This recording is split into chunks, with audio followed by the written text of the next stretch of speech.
Dear students, आज हम paper 4 का first chapter concept of insurance के बारे में पढ़ेंगे। कोविड-19 के कारण आज संपूर्ण विश्व जिस सामाजिक और आर्थिक संक्रमण के दौर से गुजर रहा है, उसने हमें समझा दिया है कि मानव जीवन कितनी अनिश्चितताओं और जोखिम से परिपूर्ण है। भारत का अगर हम उदाहरण लें तो फरवरी और होली तक, मार्च 15 तक हमें पता नहीं था कि भविष्य में क्या होने जा रहा है और हमारा जीवन इस कदर बदल जाएगा, हम में से किसी ने भी इसकी कल्पना नहीं की थी। इस कोरोना वायरस के कारण आज संपूर्ण विश्व की सामाजिक और आर्थिक व्यवस्था पूरी तरह से चरमरा गई है। बेरोजगारी अपने चरम स्तर पर है, उत्पादन लगभग समाप्त हो चुका है, आय नहीं है। इस बात से हम समझ सकते हैं कि मानव जीवन अनेक अनिश्चितताओं और जोखिमों से भरा हुआ है। कब क्या हो जाए हमें पता नहीं है। हो सकता है अचानक किसी की मृत्यु हो जाए और उसका परिवार पूरी तरह से उसी पर आश्रित हो और उस व्यक्ति की मृत्यु होने के कारण परिवार में जीविका की समस्या उत्पन्न हो जाए। इसी तरह से एक्सीडेंट हो जाए, असाध्य बीमारी हो जाए या प्राकृतिक आपदा के कारण उत्पादन, फसल नष्ट हो जाए, कृषि पूरी तरह से तहस नहस हो जाए, आग लग जाए या चोरी हो जाए।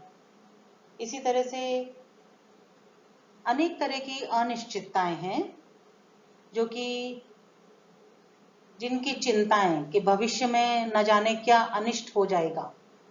इन सब की चिंताएं हमारे मनुष्य के कार्य करने की प्रेरणा, उसकी कार्यक्षमता और उत्पादन क्षमता को विपरीत रूप से प्रभावित करती है और इसके कारण देश में उत्पादन, रोजगार, आय, विनियोग इनके स्तर पर विपरीत प्रभाव पड़ता है कि यदि हमारा जीवन सुरक्षित नहीं है, हम सुरक्षित नहीं हैं, तो हम किसी भी प्रकार का कार्य करने के लिए प्रेरित नहीं होंगे।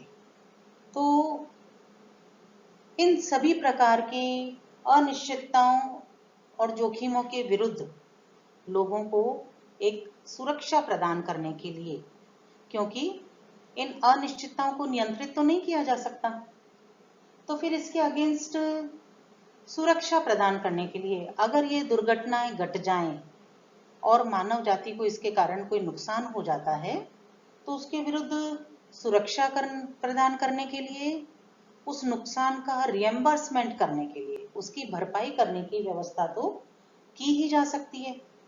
और इसी उपाय का नाम इन अनिश्चितताओं और जोखिमों के अगेंस्ट सुरक्षा प्रदान करना और जो नुकसान हो चुका है उसकी भरपाई करने का जो उपाय है उसे ही इंश्योरेंस कहते हैं, बीमा कहते हैं। विभिन्न अर्थशास्त्रियों ने अलग अलग तरीके से अपने अपने विचारधारा के अनुसार, अपने अपने दृष्टिकोण के अनुसार बीमा को समझाने का प्रयास किया है। इसमें फर्स्ट है सोशल एस्पेक्ट। सामाजिक दृष्टिकोण से जो इंश्योरेंस की परिभाषाएं दी गई हैं उसके अनुसार बीमा, इंश्योरेंस हानियों के विरुद्ध, जोखिमों के विरुद्ध सुरक्षा प्रदान करने का एक उपाय है जो कि सहकारिता के सिद्धांत पर आधारित है।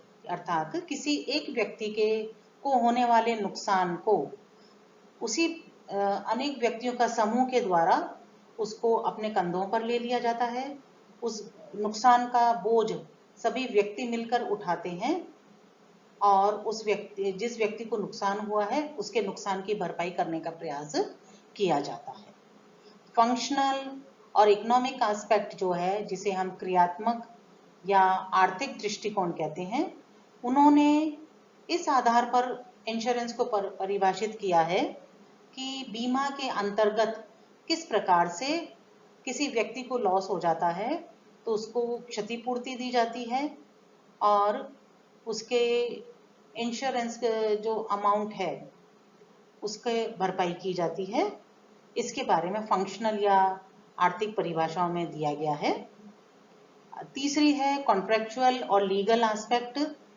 इसके अनुसार बीमा जो है वह बीमा कंपनी, जिसे हम इंश्योरर कहते हैं, और इंश्योर्ड यानी जिस व्यक्ति का इंश्योरेंस किया जाता है वह व्यक्ति या संस्था, उन दोनों के बीच में एक तरह का वैधानिक अनुबंध है, जिसके अनुसार बीमा कंपनी इंश्योर्ड पर्सन को यदि भविष्य में किसी दुर्घटना के कारण कोई नुकसान हो जाए तो उसकी भरपाई करने का वचन देती है। इन ऑल, इंश्योरेंस एक अनुबंध है जो कि एक पॉलिसी के द्वारा रिप्रेजेंट होता है। पॉलिसी से अभिप्राय यह है कि जब इंश्योरर और इंश्योर्ड के बीच में अनुबंध होता है तो जिस डॉक्यूमेंट के तहत यह अनुबंध होता है उसे हम इंश्योरेंस पॉलिसी कहते हैं। उस इंश्योरेंस पॉलिसी के द्वारा ये अनुबंध रिप्रेजेंट होता है, जिसमें कि इंश्योरेंस कंपनी जो इंश्योर्ड होता है, जो बीमित होता है, उसे एक निश्चित प्रीमियम राशि का भुगतान करने के पश्चात उसके होने वाले लॉस के अगेंस्ट उनके सुरक्षा प्रदान करने का और क्षतिपूर्ति करने का वचन देती है। नेक्स्ट हम पढ़ेंगे इंश्योरेंस की विशेषताएं क्या है, मेन फीचर्स ऑफ इंश्योरेंस। आज के लिए इतना ही। Thank you.